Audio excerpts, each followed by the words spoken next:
I'm sure you sat up and took note when a smartphone featuring a cool set of specs like a fingerprint sensor and 3 GB of RAM was launched just for Rs 8,999. You guessed it right. Hi guys, this is Deeksha from 91 Mobiles and we're going to talk about the new Coolpad Note 3 which was launched recently and sold as many as 15,000 units in just 5 minutes of its first flash sale. Now, if you're drooling over the device but are still skeptical whether or not to buy it in its next flash sale, keep watching. Now I have the device right here and there's nothing special about the looks except for the chrome trims towards the front. The Coolpad Note 3 is a slightly difficult to handle device with its matte yet slippery back panel.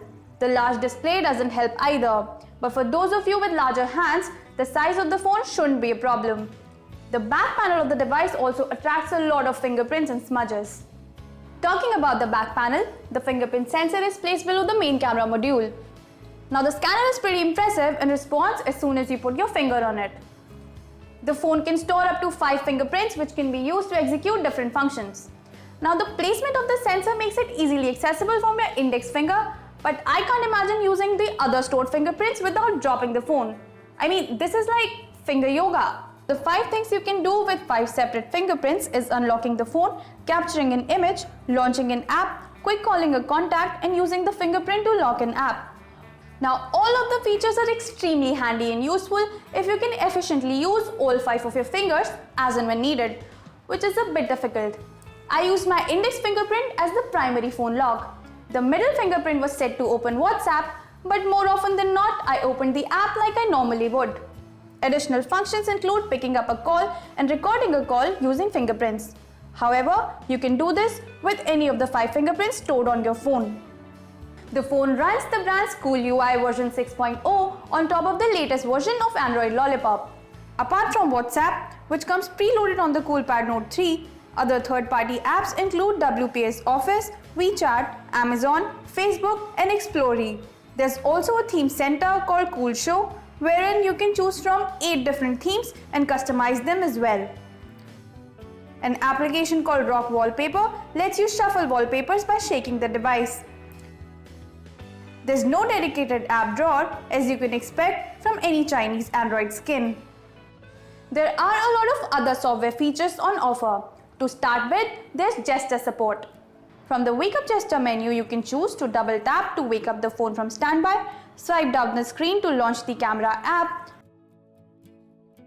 and draw letters to open other applications as well. However, if you have a phone lock set and you draw the letter W to launch WhatsApp from standby, you will have to unlock the phone as well. All the gestures work fine, but I didn't find any sense in drawing on the phone screen to launch an app, then use the fingerprint sensor to unlock the device to finally get to the app I used the gesture for. Coolpad Note 3 features a multi-window mode as well, and when you turn it on, a button appears on the side of the screen. You can expand it into a vertical bar which features all the apps you might want to multitask with. There's a battery saving mode as well called Long Standby, which only lets you access the dialer, messaging, alarms and calendar while shutting off rest of the background actions to prolong battery life. The colors on the 5.5-inch HD display look vivid and the screen brightness is adequate. The sunlight legibility is good as well. While you can see hints of blue from extreme viewing angles and the screen could have been sharper, the overall package is decent. Content consumption and movie watching on the Coolpad Note 3 was pretty nice. Along with reading and watching movies, I played a couple of heavy games on the Coolpad Note 3 as well, and the phone took it all easily. No stutters were encountered while playing Dead Trigger 2 on maximum graphics quality. There was negligible lag while launching and switching between apps, and the overall usage experience was pretty smooth, all thanks to the 64-bit octa-core MediaTek MT6753 processor and 3 GB of RAM at your disposal. However, a couple of times, some apps just refused to launch or took a couple of seconds to open. The phone didn't heat up to uncomfortable levels despite the long gaming sessions. I am an always connected on the go kind of a person, and the Coolpad Note 3's battery didn't disappoint me. With all-day 3G connectivity, almost constant use of WhatsApp, and occasionally playing games, the phone easily lasted through the day. On our standard battery test, we recorded a video playback time of 10.5 hours, which is a pretty decent result. The Coolpad Note 3 comes with 16 GB of built-in storage, out of which about 10 GB is available for personal use. You can make use of a micro SD card to expand the storage up to 64 GBs. The phone comes with 2 SIM slots, both of which support 4G LTE connectivity. There's USB OTG support as well, along with other standard connectivity options. Coming to the camera capabilities, the Coolpad Note 3 comes with a 13 megapixel primary camera aided by an LED flash and a 5 megapixel front-facing shooter. Now the camera on the back doesn't perform as well as you'd expect from a 13 megapixel sensor in this price segment. The long shots suffered from lost detail and muddy textures. However, the macro shots were lovely. Night photography was fine as well, but some grain does creep in. The flash works perfectly well too. Now the important part, do the selfies turn out right?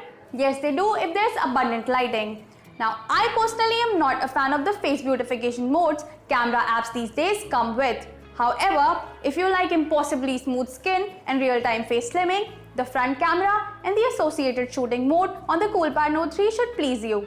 The brand has included gesture support in the camera app as well, and you can perform the peace out gesture to click a picture from the front cam.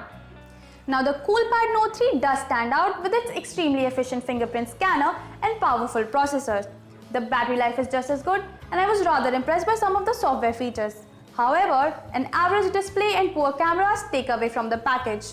The Lenovo K3 Note and Eureka Plus both beat the Coolpad Note 3 with their impressive cameras and sharper displays. But the Note 3 has an edge over the two in terms of battery life and performance.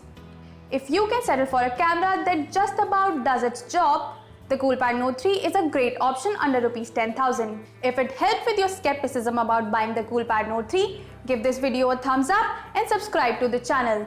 Till then, it's Diksha telling you to keep your tech game up with 91mobiles.com.